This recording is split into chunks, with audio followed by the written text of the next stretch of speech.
Audrey Messolet, bonjour, merci de venir à l'invitation de Radio Gaga, ici au restaurant Le Phénix de Saint-Chamond, qui nous fait l'amabilité de nous accueillir. Donc vous avez pris il y a quelques semaines, alors comment ça s'appelle, la section jeune du mouvement européen, ou mouvement européen de la jeunesse, quel est l'intitulé exact, et puis on parlera de la structure, bien sûr. Ça s'appelle les Jeunes Européens de Saint-Étienne. Les Jeunes Européens de Saint-Étienne. Donc les Jeunes Européens, c'est une structure qui est nationale et qui dépend en fait, c'est la version jeune du mouvement européen, donc les moins de 35 ans. Donc nous, on va vraiment s'axer sur les jeunes, donc on est beaucoup centré à Saint-Étienne sur la fac de droit. Oui. C'est ce que j'avais constaté. On essaye de s'élargir plus possible. Uniquement dans le monde universitaire ou est-ce qu'il y a par exemple des jeunes apprentis, des jeunes qui ne font pas d'études supérieures Pour l'instant, c'est beaucoup à la faculté. C'est vachement rattaché. On aimerait que ça s'ouvre un peu plus, même en termes de discipline. On est beaucoup sur le droit, on aimerait que ça aille sur l'économie. Donc on essaye de s'élargir au maximum. Après, on intervient dans les lycées. Donc on sensibilise vraiment, par contre, plus largement que l'université. Alors c'est quel type d'intervention? Vous intervenez dans le cadre, par exemple, des cours d'instruction civique ou pour des sessions un petit peu spéciales? C'est des sessions spéciales. Avec la réforme du baccalauréat, il y a une nouvelle spécialité, histoire, géographie, sciences politiques. Donc c'est vrai que ça se prête assez bien à cette nouvelle matière. Donc ça prend souvent la forme de débat. Avant ça commence par une présentation des institutions, de la construction européenne, de l'intérêt de l'Union européenne. Et après on rentre dans des débats d'actualité qui intéressent vachement les élèves et qui plaisent aussi aux enseignants parce que c'est des sujets d'actualité, c'est des institutions, des organisations qu'ils essayent de voir en cours aussi. Personnellement, comment vous êtes venu cet intérêt pour l'Union européenne? Est-ce par le mouvement européen, par les adultes, parce que Mesdames Fortran et Modion, qui sont très dynamiques, qui éditent aussi une newsletter, qui organisent des rencontres. Il n'y a pas très longtemps, je crois qu'elles avaient reçu une ancienne eurodéputée de la Loire, Madame Françoise Grostet. Oui, exactement. C'est vrai qu'ils sont très actifs, donc ça aurait pu. Moi, personnellement, étant juriste, et étant donné que le droit de l'Union européenne aujourd'hui est complètement les droits nationaux, et d'autant plus y compris le Parlement européen qui est souvent majeur, et puis ça les gens ne s'en rendent pas compte. C'est un droit d'intégration qui s'applique autant au champ privé que public. Et donc pour ma part, en plus, je suis en droit public et plus particulièrement en droit européen, international et comparé.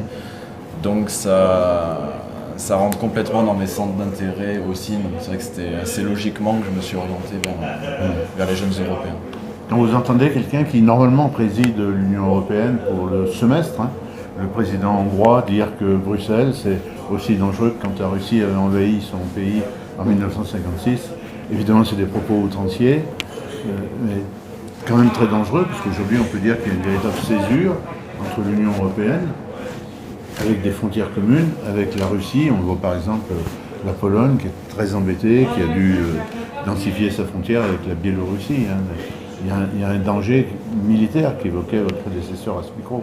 Il y a des enjeux très importants, il y a des avis divergents de plus en plus. Alors nous, au mouvement européen et aux jeunes européens, on s'attache à rester transpartisan et apartisan.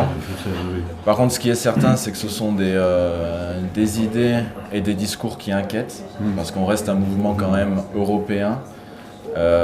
Donc ça inquiète. On a comme vous le disiez, une forte césure entre les pays de l'Ouest qui prônent une Union européenne toujours plus autonome, notamment en matière de défense. Et les pays plus proches de la Russie, à l'Est, qui s'inquiètent. La Pologne a progressé, a changé de gouvernement et plus pro-européen. Oui, mais qui reste quand même rattaché aux États-Unis, à l'OTAN. Il y a une peur importante vis-à-vis de la Russie. Ensuite, à mon avis, pour Viktor Orban, c'est aussi le résultat d'idées très nationalistes internes. Et on sait pro-russe aussi. Pro-russe, on sait qu'en période de crise, les États ont tendance aussi à se replier sur eux-mêmes. On s'ouvre moins, donc on s'ouvre moins à l'Europe. C'est assez logiquement aussi qu'on voit ces discours-là. Mais par contre, c'est clair que c'est des discours qui inquiètent aujourd'hui l'Union européenne dans sa globalité. Alors quand même, dans l'Est, il y a un certain nombre de pays, et dont certains, je suis allé voir un diplomate originaire de Saint-Chamond qui est actuellement en mission à Tirana en Albanie, qui a été précédemment en Macédoine du Nord et aussi au Monténégro. Et au moment où on enregistre l'émission, Ursula von der Leyen est dans les Balkans. Elle a même refusé de discuter avec le Premier ministre serbe qui venait de rencontrer un ministre russe. Et la veille, elle avait été en Macédoine du Nord et en Bosnie, qui sont aussi et dans ces pays, et j'ai eu l'occasion d'y aller, il y a vraiment un appétit et qu'ils ont vraiment envie d'y adhérer, d'adhérer à l'Union européenne. Il y a une volonté d'adhésion qui est claire. Je crois qu'il y a 7 pays dans la totalité des Balkans qui ont engagé des... J'ai cité Monténégro, où il y a l'Albanie, il y a le Kosovo. Qui ont engagé les négociations. Alors, la Croatie y est déjà. La Croatie depuis 2013, c'était le dernier élargissement. Il y a des enjeux, encore une fois, qui sont très importants, tant pour les pays que pour l'Union européenne, qu'encore plus globalement avec la Russie. C'est sûr qu'il y a une lutte d'influence. Par contre, il y a des critères à respecter, il y a des enjeux, la procédure d'adhésion elle est longue, elle est difficile, il y a des enjeux, il y a des critères démocratiques, des critères d'état de droit, économiques, il faut pouvoir aussi, encaisser l'adhésion à l'Union européenne d'un point de vue économique, d'un point de vue aussi juridique, étant donné que le droit de l'Union européenne va s'implanter dans ces systèmes-là, il faut qu'il y ait des institutions qui soient en mesure de le faire. Il va aussi y avoir des enjeux qui existent déjà et des difficultés en matière de prise de décision. Plus on est nombreux dans une organisation, plus c'est difficile de prendre les décisions. Je pense que c'est les enjeux majeurs qui entourent ces États-là. Ce qui est sûr, c'est que du fait de l'influence russe, il y a une considération à en prendre dans cette région, une influence. Il y a déjà des accords bilatéraux, des accords de voisinage dans ces États-là.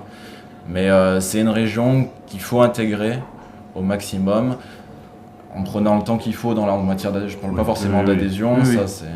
Il peut y avoir des étapes intermédiaires de coopération. Puis il y a 3 ex-républiques soviétiques, la Moldavie, l'Ukraine et la Géorgie, qui sont...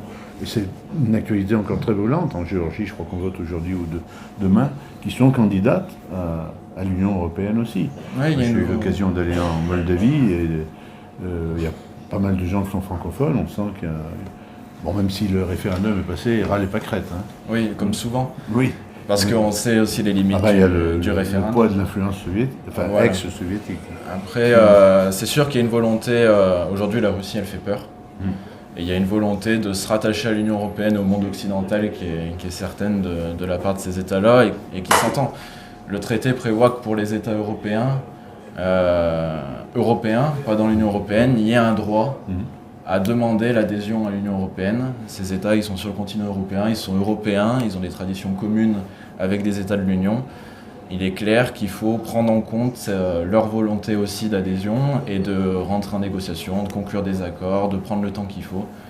Mais on peut pas il est important de ne pas les laisser de côté, je pense. Quand on est au mouvement des jeunes européens, est-ce qu'on peut accéder à des formations ? Moi, en tant que journaliste, par exemple, j'ai eu 2 fois des formations au Parlement de Bruxelles, une autre fois à Strasbourg.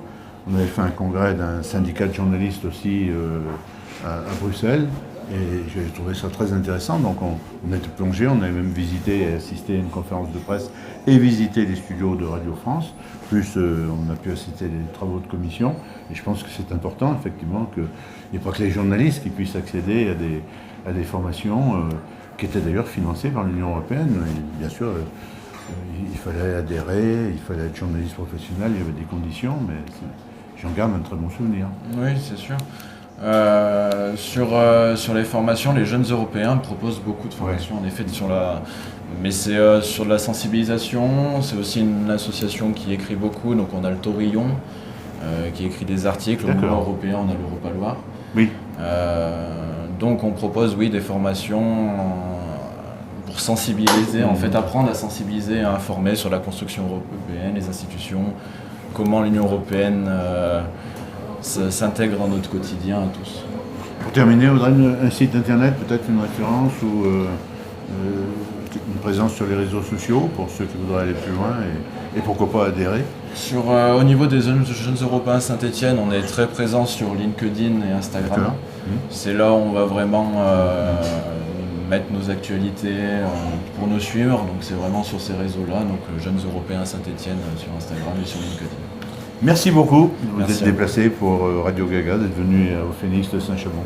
Merci à vous. Vous habitez loin?